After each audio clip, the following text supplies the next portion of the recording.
ನನಗೆ thyroid problem ಇತ್ತು. Thyroid ಪ್ರಾಬ್ಲಮ್ಗೆ ನಾನು ಪ್ರಾಡಕ್ಟ್ ತಗೊಂಡೆ. ಜನವರಿಯಿಂದ ಉಪಯೋಗಿಸ್ತಾ ಇದ್ದೀನಿ. ನಾನು ತಗೊಂಡಿದ್ದು ಥೈರಾಯ್ಡ್ಗೆ ಅಂತ. ಅದು ನನಗೆ ಬೇರೆ ಬೇರೆ ಸಿಂಪ್ಟಮ್ಸ್ ತುಂಬ ಇತ್ತು.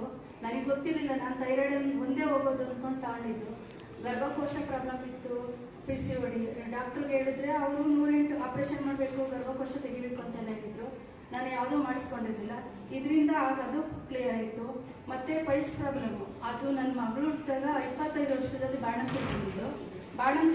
ನನಗೆ ಯಾರೆಲ್ಲ ಹೇಳ್ತಾರೆ ಎಲ್ಲ ಔಷಧಿನೂ ಮಾಡ್ಕೊಂಡು ಬಂದಿದ್ದು, ಕ್ಲಿಯರ್ ಆಗಿರಲಿಲ್ಲ.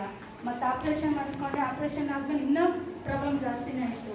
ಯಾರಿಗದು ಹೇಳಕ್ಕೂ ಹೋಗಲ್ಲ, ಸುಮ್ಮನೆ ಇರೋಕ್ಕೂ ಹೋಗಲ್ಲ. ನನಗೆ ಊಟದಲ್ಲಿ ಎಷ್ಟು ಅವಾಯ್ಡ್ ಮಾಡಿದ್ರೂ ಆಗ್ತಿರ್ಲಿಲ್ಲ. ಊಟ ತಿನ್ನಕ್ಕೆ ಆಸೆ, ಅದೇ ನೋವು ಅನ್ಭವಿಸೋದು ಅದು ದೇವರಿಗೆ ಮತ್ತೆ ಹೇಳಕ್ಕಾಗಲ್ಲ. ಪೈಲ್ಸ್ ಪ್ರಾಬ್ಲಮ್ ಇರೋದು ಅದು ಕಷ್ಟ ಅವ್ರಿಗೆ ಗೊತ್ತಿರುತ್ತೆ. ನನಗೆ ಅದು ಫುಲ್ಲು ಕ್ಲಿಯರ್ ಆಗಿದೆ. ಬೇರೆ ಯಾವುದಾದ್ರು ಕಮ್ಮಿ ಆಯಿತೋ ಇಲ್ವೋ ಅಂತ ನನಗೆ ಗೊತ್ತಿಲ್ಲ. ಆ ಪೈಲ್ಸ್ ಪ್ರಾಬ್ಲಮ್ ಕ್ಲಿಯರ್ ಆಗಿರೋದೇ ನನಗೆ ಅಷ್ಟು ಖುಷಿ ಕೊಟ್ಟಿದೆ. ನಾನು ರೈಟ್ ವೇ ಕಂಪ್ನಿಗೆ ಮತ್ತು ಸರ್ಗೆ ಇವ್ರು ಕರ್ಕೊಬಂದು ನಮ್ಗೆ ಔಷಧಿ ಕೊಡಿಸೋರು ಇದೆಲ್ಲ ತುಂಬ ಥ್ಯಾಂಕ್ಸ್ ಹೇಳ್ತೀನಿ. ಬೇರೆ